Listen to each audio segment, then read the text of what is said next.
A população dos hebreus estava ficando enorme. Então ele começou, deu uma ordem para as parteiras que quando nascessem meninos, matassem os meninos. Aí depois acharam muito difícil, eles então joguem no rio. As parteiras diziam: não dá tempo, joguem elas no rio. Joguem as crianças no rio. Ela escondeu ele por 3 meses. Depois de 3 meses a criança ficou muito grande, certo? Chorava mais alto, não tinha como fazer isso, então ela colocou no cesto e lançou. Agora você consegue imaginar o coração dessa mãe? A dor dessa mãe de ter que pegar o filho e ter que entregá-lo. A irmã, a gente sabe que seguiu ele pelo rio. A filha de Faraó achou ele. A gente sabe que a história conta que o filho voltou para ela amamentar. Ela amamentou o filho por 3 anos, sabendo que ele não ficaria com ela. O irônico de tudo ainda é que ela ganhava salário para amamentar esse filho. Você já conseguiu pensar como que essa mãe conseguiu fazer isso? Como que uma mãe consegue entregar um filho, botar um filho dentro de um rio e lançar sorte? Da onde essa mulher tirou essa força? Que força extrema emocional dessa mulher? Da onde? Como que uma mãe consegue fazer isso? Mas ela fez. Nós sabemos que Moisés se tornou-se um grande líder, mas quando Moisés viu a sarça, que Deus foi falar com ele foi até a sarça porque ele olhou o pé de sarça, ela não se queimava, e ele dizia: como é que pode? Tem fogo ali, tem fogo lá naquela árvore lá, mas ela não torra, ela permanece viva, como é que pode? Então vou ver que maravilha é essa. E quando ele chegou lá, Deus falou com ele, chamou ele. Moisés era corajoso? Não. Moisés teve que conversar um monte ali com Deus. Deus teve que tratar seu coração. Moisés era gago, se achava incapaz, dizia que não ia conseguir. E eu vou dizer quem que está falando comigo? Quem que está falando comigo? Quem que me enviou? Quem que falou comigo? Deus disse: você disse que o eu sou te enviou. Ele estava falando com Deus, ouvindo a voz de Deus, sentindo a presença de Deus, mas ele não era tratado. Então ele não conseguia assimilar o seu chamado. Ele não conseguia, porque ele tinha um sentimento de autopiedade dentro de si, ele tinha um sentimento de capacidade. E o que provocou isso em Moisés? A separação dele da mãe. A separação dele da mãe. Por mais que a filha de Faraó tratasse Moisés bem, por mais que a filha de Faraó desse regalias para Moisés, essa separação marcou a vida dele. E ele ficou um homem inseguro. Ele ficou um homem gago. Ele dizia que ele não era eloquente, que ele não sabia falar, que ele não ia conseguir, que o povo não ia dar ouvido a ele, que o povo não escutaria. E Deus teve a paciência de ficar conversando com Moisés e dizendo para ele: olha, vai lá, porque tu vai ter que tirar o meu povo do Egito. O clamor dele chegou até mim, tu vai ter que ir lá e libertá-los. Mas como que eu vou? Eu, um gago, eu não sei nem falar. Como que eles vão acreditar em mim? O que eu vou dizer para eles? Quem que me enviou? Que Deus é esse? Várias questões ele fez para Deus. Se ele realmente fosse uma pessoa tratada, ele não perguntaria nada. Ele não teria dúvidas, ele só teria certezas. Mas não. Então ele precisou ser curado, ele precisou ser tratado naquele tempo que Deus teve ele com ele. Deus precisou falar várias vezes com ele, responder as suas questões, responder as suas indagações, para ele ter coragem. Mas aí tá, Moisés foi. Combinou com Deus, né? O Senhor fala comigo, eu falo para o Arão e o Arão fala com o povo. Aí Deus concordou, tudo bem, Moisés, faz assim, porque ele não tinha coragem de falar. Aí Moisés foi. Aí vocês sabem que ele foi usado para trazer as pragas do Egito, não foi? Aí tá, aí Moisés está com o baita do bordão na mão, chega lá na frente dos egípcios, né? Os egípcios transformam tudo em cobra lá, e o Moisés bota o bordão dele no chão e vira uma cobra. A cobra do Moisés foi lá e comeu todas as outras cobras, mas Moisés ficou com medo da cobra. Se foi Deus que permitiu que o bordão virasse uma cobra, o mesmo Deus ia transformar aquela cobra de novo num bordão. Mas na hora ele se assustou e ele teve que pegar de volta. Ele correu e a cobra atrás. Ele teve que pegar de volta e ela virou uma cobra. A insegurança no coração de Moisés era nítida ali, mas havia um chamado na vida dele. E tem mais uma coisa: a palavra de Deus diz que Moisés era um homem muito manso, era calmíssimo, era um poço de água parada. Para suportar aquele povo mesmo tinha que ter muita calma, porque é um povo rebelde. Mas a única vez que ele se irritou-se, a única vez que ele agiu com raiva, o que Deus disse? Tu vai ver a terra, mas não vais entrar nela. É sério isso, né? Isso aí nos prova o quê? Que Deus não quer a gente com raiva. Deus não quer você irritado, mas tem gente que é palito falso. Tem gente que é, sabe, se bobear explode. Não tem aquelas pessoas que são consanguíneas? O sangue chega a subir para a cabeça e ele sai da frente. Mas você tem que aprender a se controlar. Pastor, eu consigo? Consegue. Consegue.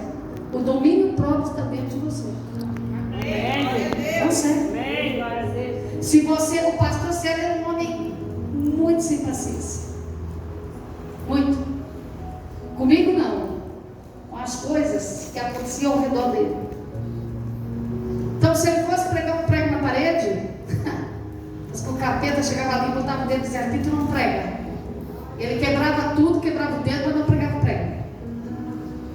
Aí eu chegava, pegava o prego e o martelo, pof. Sabe por que acontecia? Sabe por que dava certo comigo? Porque eu não me irritava. E ele se irritava. E aí nem o prego entrava. Vocês entenderam? Então, na ira, Deus não abençoa. Ai, pastor, mas a gente não pode tirar. Pode.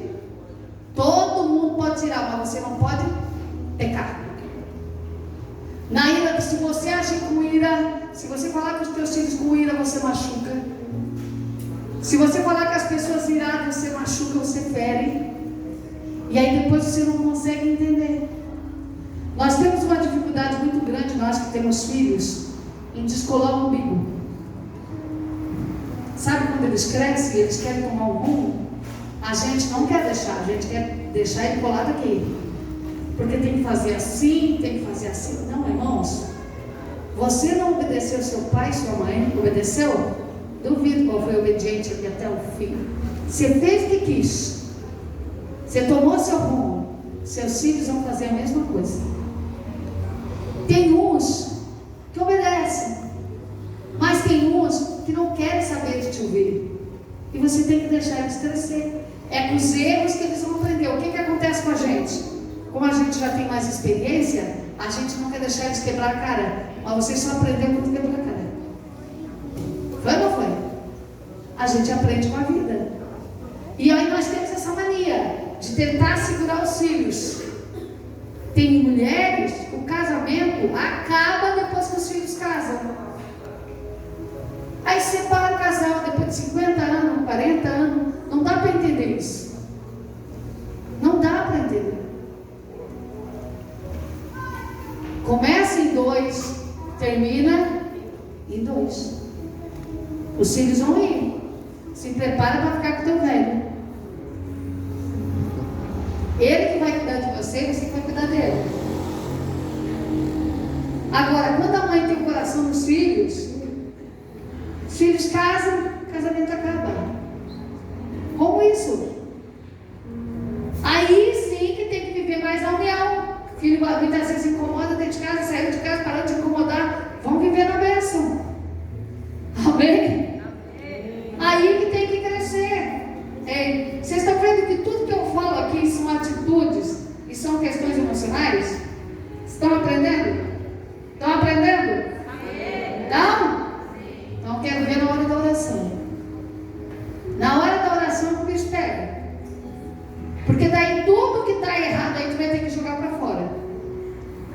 Tudo que tu aprendeu, tu vai ter que dizer, Deus, olha, tem misericórdia de mim e eu vou começar. E aí começa lá do início.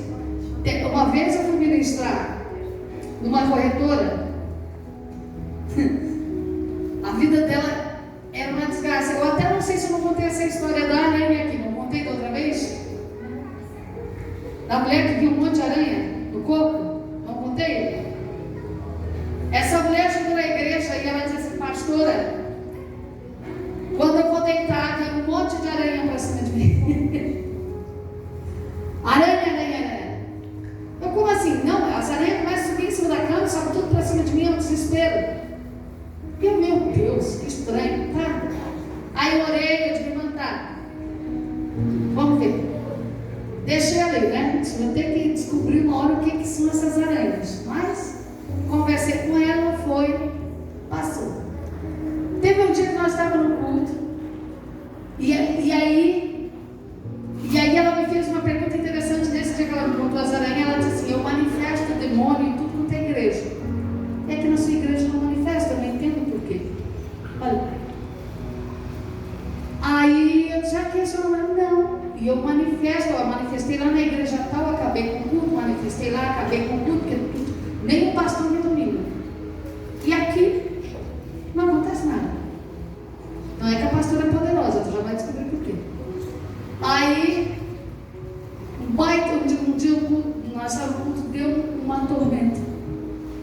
Na hora do culto. E o pastor estava na porta. E essa tormenta deu bem na hora assim que eu estava pregando. E essa mulher foi direito à porta e o pastor deu um 12 para segurar ela, para ela não sair no meio da tormenta. Passou, foram embora. Daí depois o pastor me contou, meu Deus, quase morri para segurar a mulher. A mulher ficou endemoniada. Queria sair, cair do raio, cair do barco, queria sair por toda a lei, quase morri, mas segurei. Veio outro culto, eu chamei ela, eu disse, mano, isso sempre acontece contigo quando tem tormenta. Sempre, pastor. Eu fico desesperada quando dá tormenta. Aí eu disse, tua mãe é viva. Então vai lá na casa da tua mãe e pergunta para ela o que aconteceu contigo na infância em relação à tormenta. Ela veio no outro culto. Pastora, realmente aconteceu uma coisa, eu descobri o que foi, tá? Então me conta. Eu tinha 8 dias de vida. E a nossa casa era uma casa de campo, era um sítio, uma casa grande de madeira. E a minha mãe recebeu muita visita. E eles estavam tudo ali, eu no bercinho, eles tudo ali. E diz que ele mandou uma tormenta. E a casa estava toda aberta. E as pessoas saíram tudo correndo, alguém jogou uma fralda na minha cara. E saíram tudo correndo. E a minha mãe disse que foi porta batendo. Isso aconteceu, eu tinha 8 dias de vida. Aí eu disse para ela, e o diabo entrou na tua vida? 8 dias. Aí eu fui ministrar ela. Aí quando eu fui orar nela, eu disse, mano, Deus não trata ninguém se não houver uma liberação de perdão. Como assim? Você tem que liberar as pessoas que você acha que te machucam, que te ferem. Tudo bem. Aí comecei, ela sentada assim na minha frente, ela foi. Aí ela liberou perdão para o marido, para o filho, para a mãe, para um pouquinho ela começou a dizer tudo quanto era nome de corretor. mulher não ia parar mais. Mas todos os corretores da cidade ela tinha raiva. Qual era a profissão dela? Corretora. Ela era corretora. Então ela não suportava a competição. Aí ela foi, liberou, eu orei, ela foi embora, voltou no outro culto. E aí, irmã, como é que tá? Não, tô bem. Parei de ver as aranhas, só vi agora uma perna de uma aranha. Só tem uma perna de uma aranha, mas é enorme. Enorme essa perna. Aí eu disse pra ela, então vamos de novo. Vamos liberar esse perdão, porque essa perna ali é alguma coisa que tu deixou para trás. E fomos de novo, na mesma história. Tá? Olha, e foi. Aí veio os corretores da outra cidade. Tá? Aí foi. Graças a Deus, depois essa mulher ficou liberta. Ela nunca manifestou demônio na minha igreja. Ficou liberta, curada, foi batizada do Espírito Santo. O problema dela era só a alma. Só a alma. Teve outra que eu atendi, isso foi em Rolândia. Quando a mulher sentou do meu lado, assim na frente da igreja, assim, quando ela começou a falar para mim que todo inverno ela caía em depressão, o olho dela ficou todo preto. Eu olhei assim, meu Deus, está manifestada. Eu pensei comigo, né? Mas não corri. Continuei escutando ela. Eu disse, mas essa mulher está endemoniada, o olho todo preto, preteou tudo. E ela continuava falando aquele olho daquele jeito. Aí quando ela terminou, ela disse assim para mim, daí tá, ela olhou para mim e disse assim, pastora, a senhora não saiu de perto de mim, né? Eu olhei para ela, mas eu vou sair de perto de ti porque não sei, quando eu começo a conversar, tudo quanto é pastor corre, tudo quanto é louco, olhar para o olho da mulher, eu estava no pé, a senhora não correu por quê? Eu disse, mas não tem motivo para eu correr, não, acontece alguma coisa no meu olho, que eles dizem que acontece. Aí eu digo, pois é, querido. Teu olho realmente fica todo preto. Até pensei que tu estava endemoniada, mas tu está aqui. Eu disse, isso aí é dor. Aí eu disse para ela, o que aconteceu contigo na gestação da tua mãe? Porque tem que estar lá o problema. Ela falou. Aí ela foi e disse, olha, a minha mãe conta que quando ela estava grávida, quase ganhando, faltava no último mês ali, de 8 meses, o meu pai bebia demais. E o meu pai, quando chegava bêbado, ele batia nela. E ele chegou assim. E ele quis bater nela e ela correu. Mas era já de madrugada. Ela correu e ela terminou ficando embaixo de uma árvore. Ela sentou. E ali ela dormiu. Mas era inverno, muito frio. Todo inverno ela caía em depressão. Todo verão ela saía, todo inverno ela caía. Muito frio. E quando acharam a minha mãe de manhã, ela estava congelada. E eu nasci congelada. Porque tiraram ela dali e a mãe dela ganhou um neném. Vocês entenderam? Então, tá vendo como tem coisas que nós adquirimos aqui? Aí tem gente que diz assim, ó, ai, mas eu não sei de onde que vem isso, essa angústia, esse sentimento, essa depressão, eu não sei de onde que vem. Pode estar lá no ventre da tua mãe. Se não sabe, gente. Aí como é que eu me livro disso, pastor? Você tem que dizer, Deus, se eu adquirir essa dor, se eu adquirir essa depressão, se essa angústia veio do ventre da minha mãe, tem misericórdia de mim? Me trata. Agora, se você tem problema com a mãe, libere perdão para a mãe. Se você tem problema com o pai, libere perdão para o pai. A primeira coisa que nós temos que fazer é liberar o nosso coração. Tirar, liberei perdão para tudo. Acabou, eu vou orar, Deus vai me ouvir. Se eu não liberar perdão, eu trago a minha oferta no altar, Deus não aceita. Jesus disse isso. E a cura interior é algo tão sério que é assim, ó, não gostei, perdoei. Aí a irmã me disse uma coisa ali que eu não gostei. Sabe, eu já, perdoa. Tem que ser automático, perdoa. Mas eu não vai perdoar. Ah, mas a irmã falou o que eu não falei. Distorceu tudo que eu falei, ela está mentida. Ai, me enfiou numa fofoca, libera.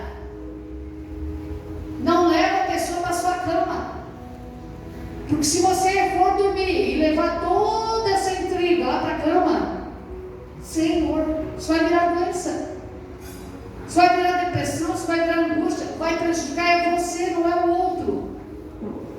Às vezes o outro é tão usado que a gente é cavalo do diabo, né? São tão usados que eles nem sabem o que eles dizem.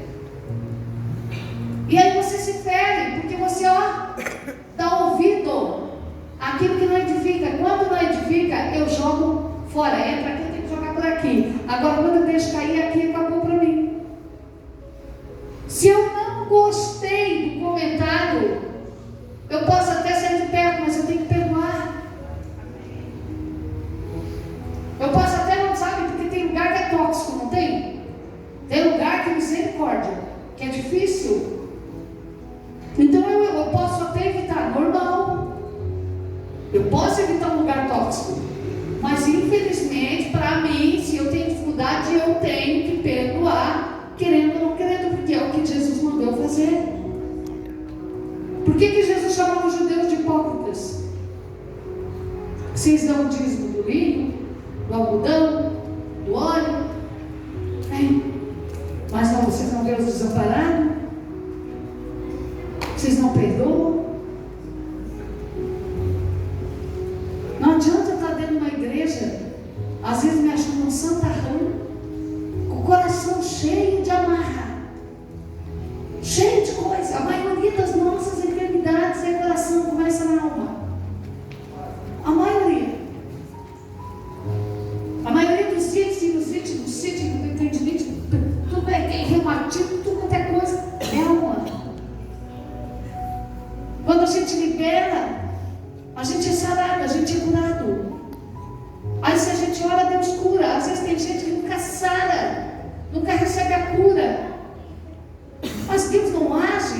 Então Deus só age para fulano, para ciclano, para o beltrano, não. Mas como é que Deus age para um e para o outro não? Deus não faz acepção de pessoas, gente. Deus olha o coração. Coração tem gente que limpa, tem gente que é cheia de veneno.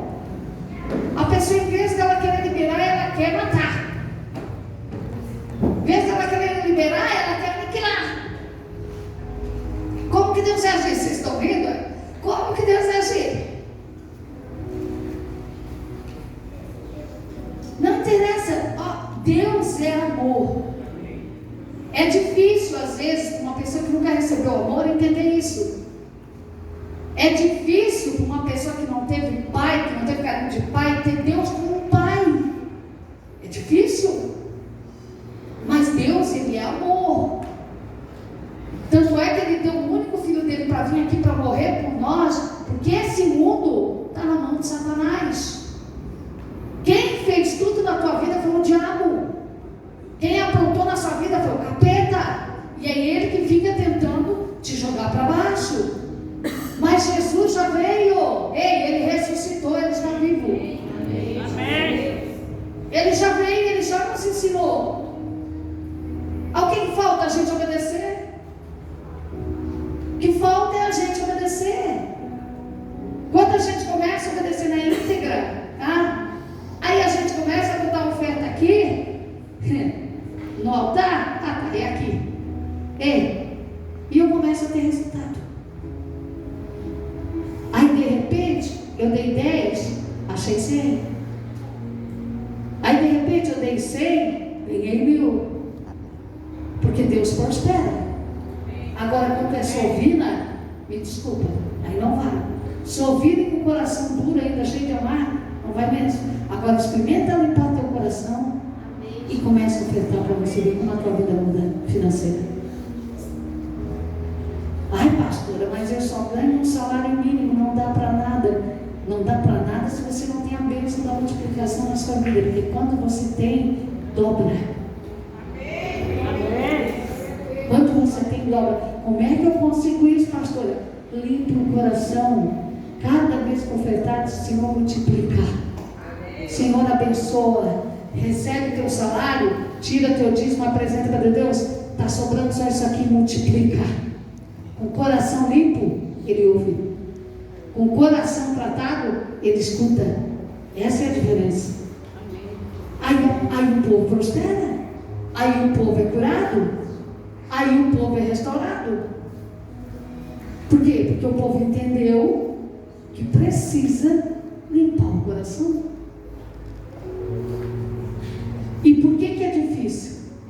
Porque tem coisas que às vezes a gente sofreu tanto, ouviu tanto, levou tanto, que quando eu vou falar eu chego a me embargar, que quando eu vou voltar para fora, dói.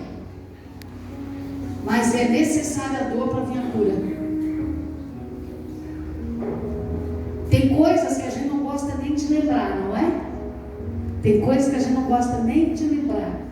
Mas quando a gente confessa, solta para fora e Deus trata, nós lembramos sem dor. Você viu eu chorar aqui por causa da minha mãe? Você viu eu me embargar aqui por causa do meu pai? Glória a Deus, os dois morreram de saúde. Você já pensou se eu não tivesse perdoado eles? Já pensou nisso? O meu pai ficou 3 anos na igreja com AIDS e câncer. Jesus curou? Não. Por que Jesus não curou, pastora? Não sei, eu acho que ele pecou demais ou ele não teve fé. As duas uma. Quando ele morreu, ele ficou 15 dias no hospital. Ele chamou todas as minhas irmãs, pediu perdão para todas elas. E eu, na época, eu estava em Joinville e ele morava em Viamão, no Rio Grande do Sul. E eu fui a única filha que eles não conseguiram avisar que ele tinha morrido, porque na época nós tínhamos saído de uma casa, tinha ido para um apartamento, e na época os telefones eram só de linha. E lá, quando você troca, para trocar o telefone é mais de mês. E nesse meio tempo ele ficou mal. Aí ninguém conseguia me avisar. Eu sei que quando me avisaram, fazia 15 dias que ele tinha morrido. Diz que ele morreu falando, a única pessoa que eu não precisava falar para pedir perdão era eu. Eu era a única convertida da família. E fora a outra minha irmã lá, né? Filha de outra mulher que ele tinha lá. E ele morreu. Quando me falaram que ele morreu, que a minha irmã foi e disse, olha, a Rô mandou eu te dar um recado, mas ela disse que ela fez eu decorar. Porque eu não entendi nada, mas ela fez eu decorar. Ela mandou eu te dizer que ele morreu salvo. Aí quando ela me disse isso, eu desliguei. Quando eu sentei, por incrível que pareça, eu senti mais a morte do meu pai do que da minha mãe. Não sei eu porquê, mas senti. E eu comecei a chorar. Sentei assim, sabe, o sofá era aqui, eu sentei no chão, me encostei no sofá e comecei a chorar. A minha filha tinha 4 anos, gente. Ela foi lá no meu quarto. A minha Bíblia geralmente fica do lado do meu bidê. Eu fui lá no meu quarto, pegou a minha Bíblia, abriu e veio, chegava em mim e disse assim, ó, mãe, tu tem que ler aqui, ó. Tu tá vendo aqui, olha aqui, mãe, ó. Olha aqui, ó, tu tem que ler aqui, mas tem que ser aqui, mãe, ó, aqui, ó. Não pode ser outro lugar, aqui. E botar o dedinho em cima. Aí eu disse, tá, Steph, tudo bem? Eu falei, não, mãe, mas é aqui. É aqui que tu tem que ler, não é outro lugar, é aqui. Eu digo, tudo bem, a mãe vai ler ali onde tu está mostrando, fica tranquilo. Sabe o que está escrito? Ele morreu, não foi enterrado no campo dos profetas, mas foi salvo. Vocês entenderam? Amém. Ele morreu, não foi enterrado no campo dos profetas, mas foi salvo. E o meu pai e a minha mãe só foram salvos porque eu os perdoei.